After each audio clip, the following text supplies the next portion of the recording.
All right, so our sales track training review. Um, we always review our first 6 lessons of sales track, and that is our starting point, your 15-second commercial, your use of qualifiers and tie downs, your personal and borrowed story, the litmus test, and setting the appointment in stone. These are your basic lessons that we go through. This represents your introduction. This represents literally 15 to 20 minutes of conversation maximum. The whole idea behind this is to be engaging and give you a starting point to start doing what you need to do in order to close a deal. Now, the reason we concentrate so much on the first 6 lessons is because you do have the ability, if you don't wish to run your own analysis and you don't wish to close your own deals, you do have the ability to have someone in the field do that for you, or one of the corporate closers like Mike Bunker do that for you as well.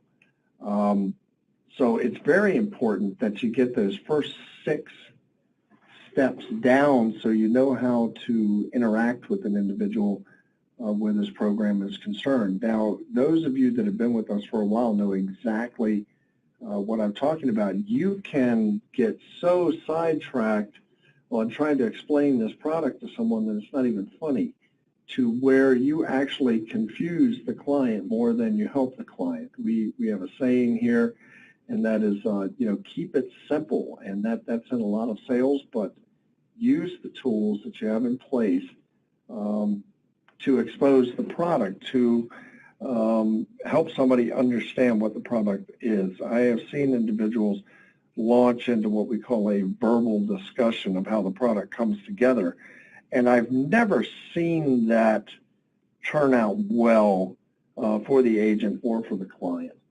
Now, having a good polished 15-second commercial, what you do for a living, without actually saying I do ABC and I work for XYZ. Using the methodology of, there's a situation, in this particular situation, how blah, blah, blah, how the market is exploding right now. How people are finding it hard to pay off all of their debt. Well, what I do is I help people. It's that scenario of here's the problem, here's the solution with that 15-second commercial that can also move you directly into your qualifiers and tie downs, your personal and borrowed story, the litmus test being your qualifier of their desire or interest, and then eventually to setting your appointment. And that's what all of your conversation is built around, is trying to get that first appointment from the client. That first appointment either for you to get the analysis and run their numbers, or somebody in the field to do that for you, one of the closers in the field, or for you to turn that over to the corporate office and allow them to move forward and put that scenario together for you. The one thing that I want everybody to always remember is that when you're recruiting people, you're building a team, you're building a sales force. It's important to develop a process you repeat in all sales over and over again. In other words, a duplicatable or transferable process. And that's what I believe that we have created with Sales Track. Now, we've had a lot of conversation around Sales Track in saying that you need to make it yours. And with this program, there is no true cookie cutter, that your conversations have to be organic with your client. They have to flow. You have to come to a place with your client where they truly sense, feel, pick up that you are there to help and to serve them. And then over and above that, that you have looked at what they've had to say, listened to what is important to them, and built your presentation of materials towards that client built around their value proposition, built around what is important to them. If we have done this successfully, then it moves you right into your first appointment, very matter-of-factly. If you've done this successfully, listen to the client, set up a value proposition that speaks to them, you're addressing their needs, concerns, and desires with your presentation of material. to move them forward and help them understand the value of what your offering is, to help them to achieve what it is that they are looking to achieve as well. So for the Worth Unlimited Sales Track training for October 29th, tonight what we're going to look at is first appointment basics. So sales track review, as we've seen so far, the sales process is an art form. The analysis appointment also has sequence, steps, and rhythms. Eliminating any of these fundamental elements drastically reduces your chances for success. So when you are setting up your appointment, when you are setting up any of your structure to move into this first appointment, do remember that skipping steps, trying to abbreviate this, trying to kind of shortcut it is really not to your advantage or to the client's advantage. It is very important that the client understand what is going on and that there is a consistent, what we call logic stream. And that logic stream would be basically that as they are watching the videos and as they're doing the analysis, they are coming to more and more of a clearer understanding of what the program is going to do for them and how it's going to go about doing that. If anywhere along the line they feel as though they don't understand something or something seems a little gray, that is something you need to vet out in your conversations with the client, because just that small amount of misunderstanding, that small amount of or lack of understanding can keep a sale from moving forward from, being, I'm right there, I'm ready to go, to, you know what, I'm not returning your calls anymore and I don't want to meet again. Getting this information across to your clients, very important that you follow the system and you follow the information that's there for you. Trust your training. If something is working for you, there's no need to change it or modify it. The best presentations and processes are ones that are duplicatable and become second nature. Joan talks a lot about your conversations being organic. So does Darlene. So do I. That doesn't mean that you don't have certain 15-second commercials. That doesn't mean you don't have certain personal and borrowed stories that you go to. What we're talking about with organic is, as your client is opening up to you and your client is revealing more information, is your ability to ebb and flow through the lessons of sales track and give them the information that they need at that particular time at whatever juncture you are in the sale. That's why we say if we don't shortcut it, we're going to vet out what is truly important to the client. We are going to have a clear understanding of what the client is trying to achieve and what is our best way of going about doing that. A lot of times the client will tell you what you need to do in order to close them. The client will tell you the direction that you need to go as far as what is important to them that is going to speak to them individually. It's not important that you make it more interesting for yourself. The process is designed to lead your prospect, your new prospect, and the reason I put that in parentheses is, remember, your prospect has never heard your pitch before. You may have said what you're saying to this individual 1,000 times, but they're hearing it for the first time. So make it fresh, make it to the point, and make it speak to that client individually. So far, what you should have done is set your appointment in stone, follow it up with your prospect, to verify the date and time that you're going to be meeting or that it's going to be turned over to the corporate office, and confirm that all needed parties will be attending. This is where we left off on setting the appointment in stone, was that verification that all people are going to be there. You followed up with your client. Now, if you're turning it over to the corporate office, you don't need to go in as great a detail. I would find out who you spoke to at the corporate office, what is the date and time of their appointment for their analysis.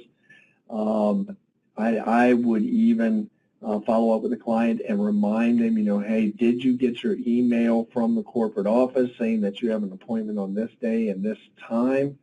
The other thing I would like to mention to you is, if you set the appointment solely on your back office, there is a margin of error there. And I want to be very clear about this.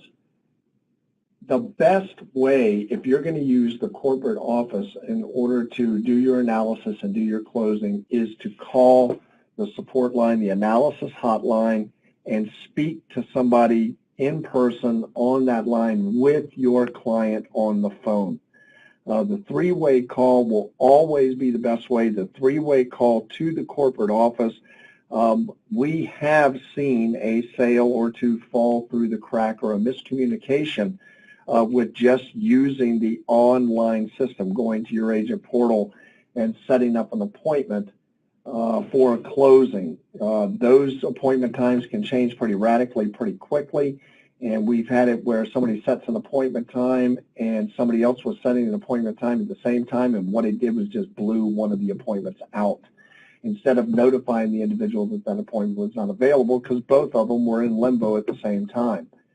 So what I'm truly requesting and asking is, if you're using the closing system, call customer support, the analysis hotline, call them with your client on the phone and make sure that you get the name of the individual you spoke to. I'd always put down date and time spoke.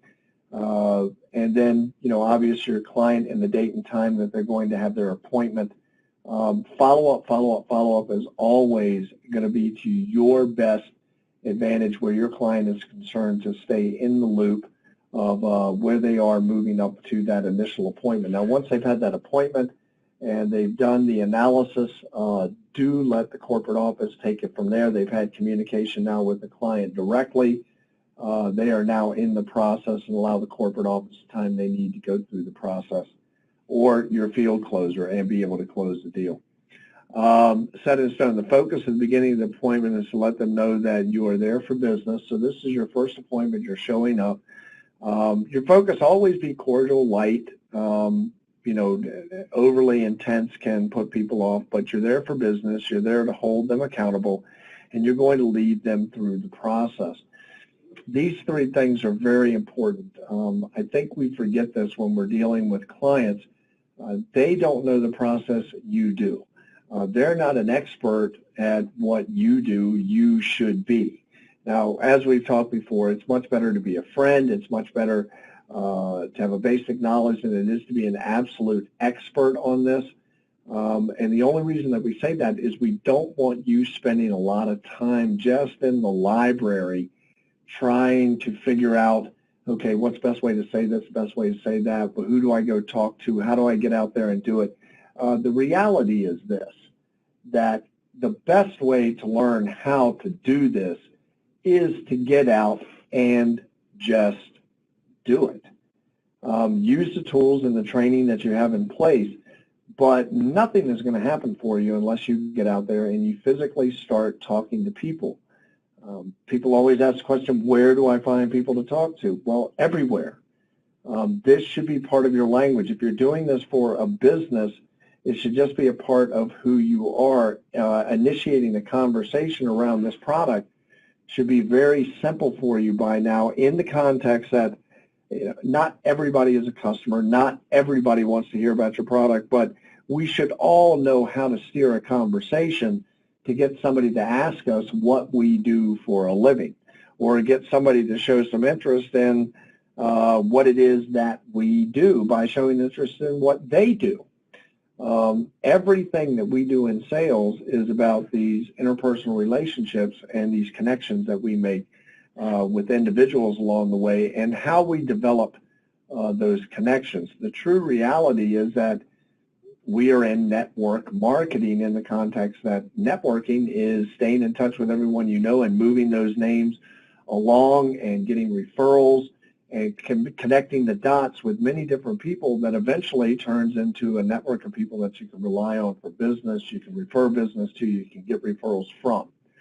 Once you're at a location or a go-to-meeting, make your introductions.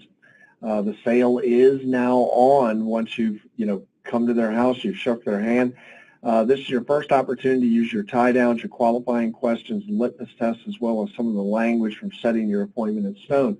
And what I mean by that is, like an opening statement, hello, Mr. and Mrs. Jones, how are you today?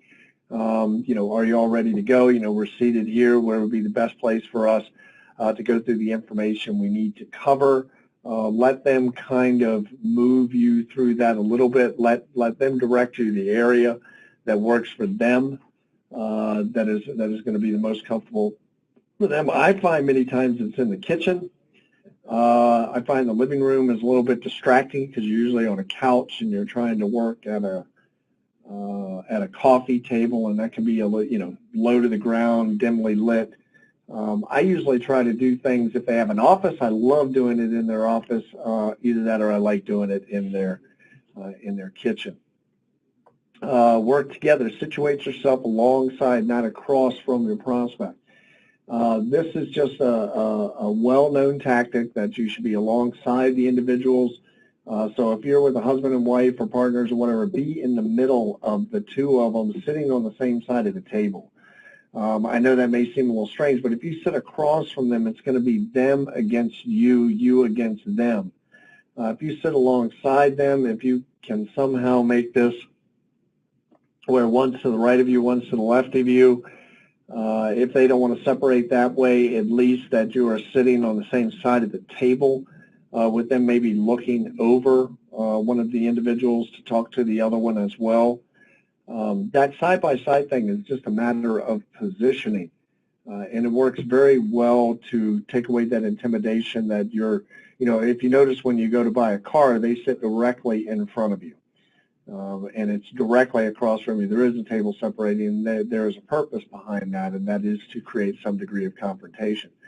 Remember, the problem is not you. The problem is not them. The problem is not you and them together. The problem is their debt, and you want to look at that together. You want to be on the same team trying to confront that.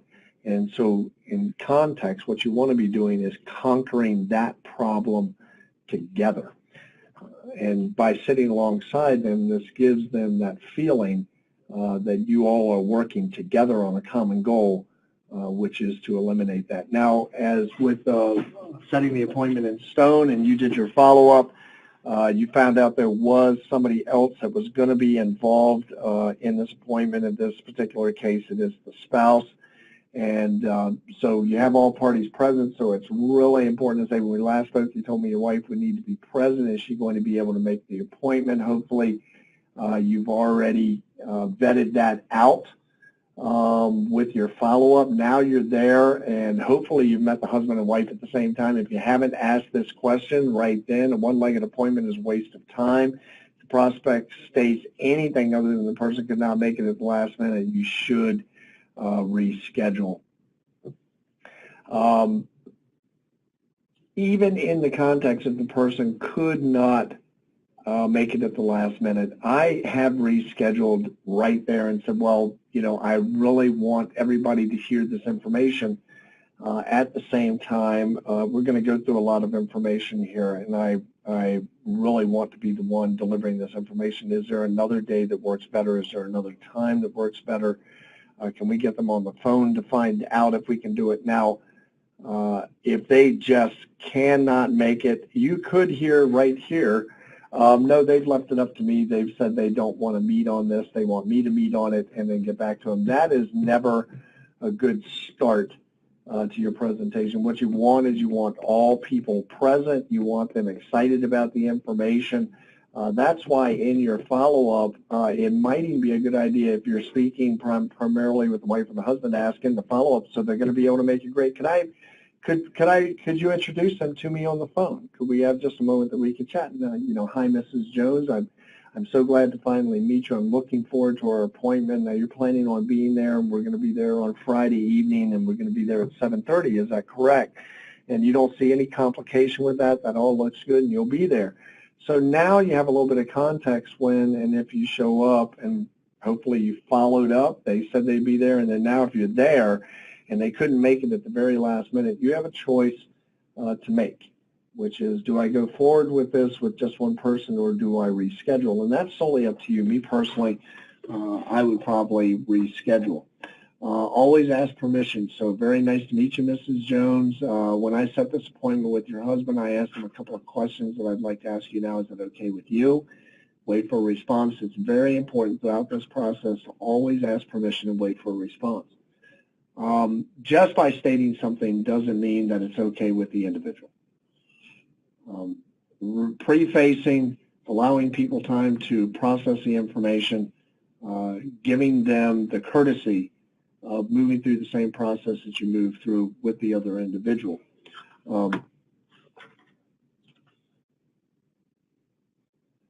So what we're going to do now is we're going to recommit that sale, and we're going to do it with the other individual like we did in our first 6 lessons of sales track when we were speaking with the husband when we set up the appointment. So Mrs. Jones, let's say we're using a scale of 1 to 5, okay?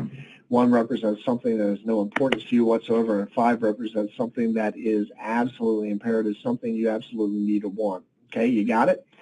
Where would you say your desire to get out of debt would be on that scale?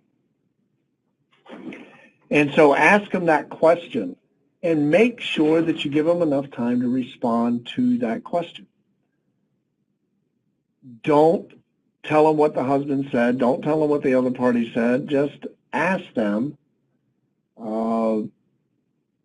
where they are on that scale and let them respond. And that's what you want to do the very first time that you do that.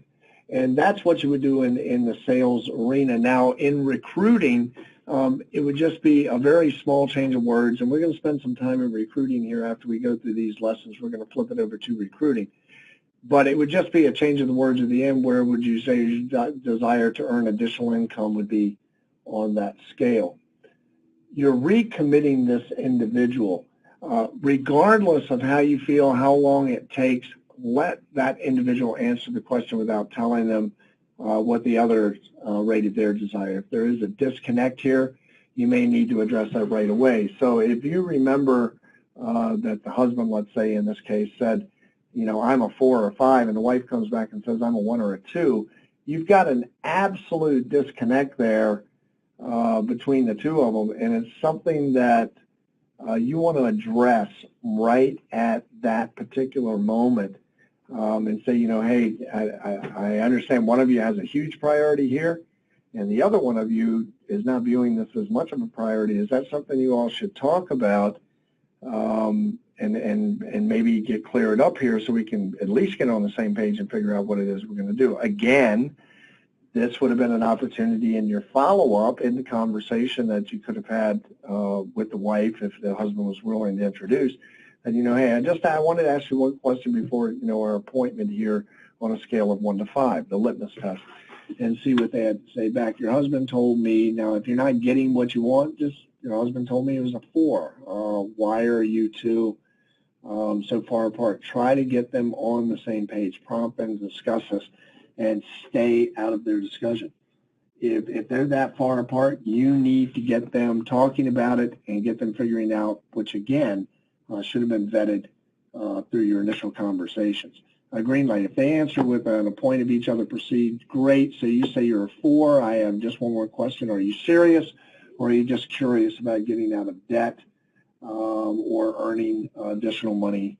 You know, earning great money, curious about earning great money part-time, or both. This is kind of your green light to move forward. Again, give them time to respond. Follow the same procedure as you did with the 1 to 5 scale. Do the exact same thing with the other individual.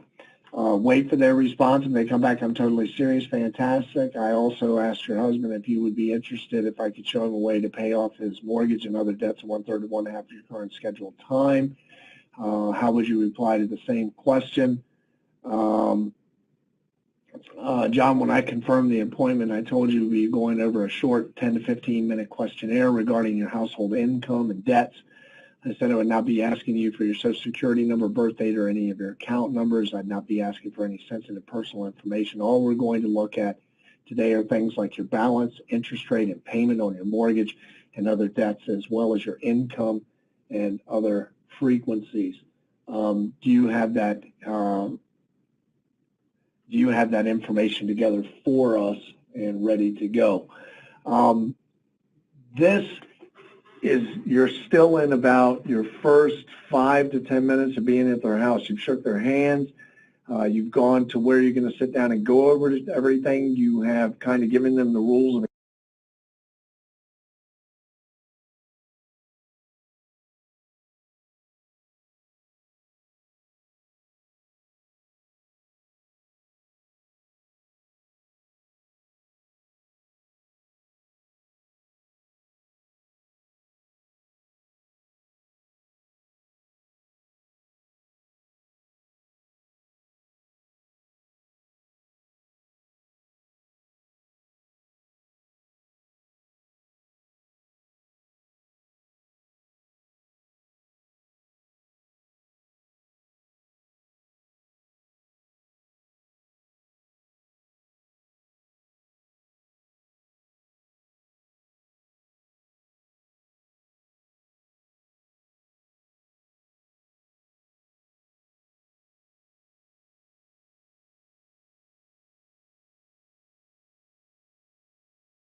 I have no idea what happened there. Sorry about that with you all. The audio did freeze. It actually dropped me on the call. I have no idea what happened there. I think we were at about this point right here. So what we went through, let me just go back a slide, is they got a positive response from the other individual. I'm totally serious. Fantastic. I also asked your husband if he'd be interested, if I could show him a way to pay off his debt. How would you reply to the same question? Again, let them answer. You're trying to get them on the same page. You're trying to get all of them excited again. One of the things that you want to do, and we'll go through this when we actually start going through the first appointment questions and things next week, is you want to make them feel the pain again. You want to take them back through the very beginning. You want to reiterate, this is your balance, this is your interest rate, this is your payment. But right now what you're trying to do is you're just setting the stage. You're sitting down at the table. How would you reply to this question? Great. I'd love to know how to do it. I was excited with what my husband said. You know what? I'm a little skeptical. I've heard of things like this. I know he wanted some information about it. Me, I'm not quite as excited, but I'm open-minded. You know, you can get this on any array, and what it is to be able to try to bring them together to show an interest and an excitement for what it is. Now, once you've done that, then what you're going to do is confirm what you had said back to John before you set the appointment. That is, you know, look, John, we're going to be doing an analysis here. It's going to take us 10 to 15 minutes. We're going to be going through things like your balance, your interest rate, your payments, no critical sensitive data, no social security numbers, none of that type of stuff. And then where you're going to end up with that is reminding him that you had asked him for that and get a response. Remember, you asked him, yes. So do you have that information together for us? Now, this is where it can get very interesting for a lot of people as well, like the one-legged appointment. If you show up for your appointment and there's supposed to be a second person there, the last, you know, they just couldn't make it at the last minute. Is that the truth, or is that a dodge? Is that just setting up for what the rest of it's going to be? Well, this is the same way is if your client doesn't do the homework. If you did mortgages or you did insurance, and let's say they showed up to do a refi on their house and they didn't bring their documentation, they didn't bring their pay stubs, they didn't bring their credit balances and all that, there wouldn't be a whole lot you could do. You would have to stop the process and tell them, you know, this was information that we needed in order to move the process forward. Most people with a mortgage and stuff like that know that, and they're expecting that, so they have the information together.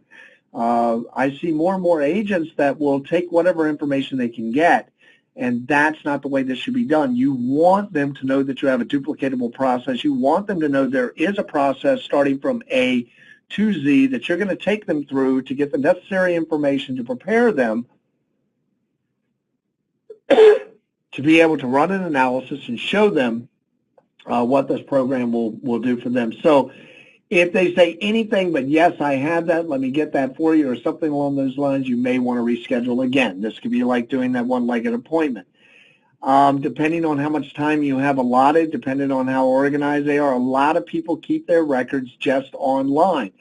So you may more and more hear people saying, you know, I have all of my usernames and passwords. I have all my sites here. We can just pull it up. We can look at the balances on every single thing that I have in real time. I have all the usernames, and that may be a way to go instead of just having paper source data. Be courteous.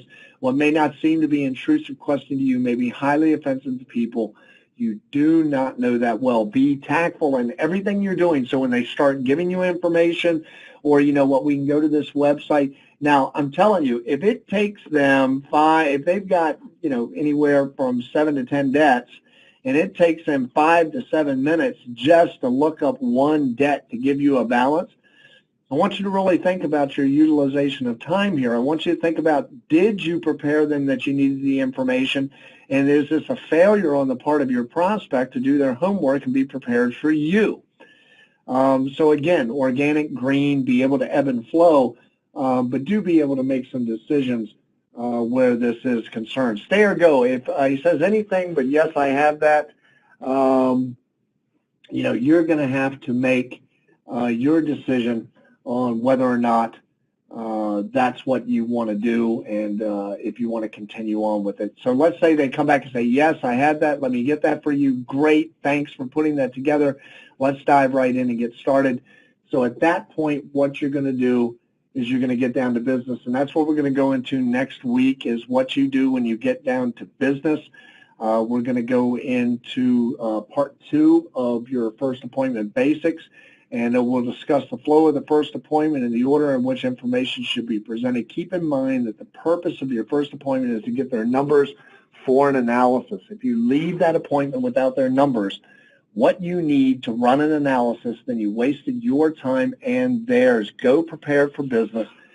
Get the job done right there. So in your first appointment, your goals are getting the prospects on the same page with the same goals in mind, getting the prospects to start saying yes to your information, agreeing with you and with the information, building rapport, and getting the correct information you need to accurately run their numbers. And next week we'll go into that a little bit deeper. So with that having been said, I want to thank everybody for joining us. If you have any questions, concerns, or comments, you can feel free to reach out directly to me or to Worst Support. And we want to thank everyone for joining us this evening. Let's get out there and do it big.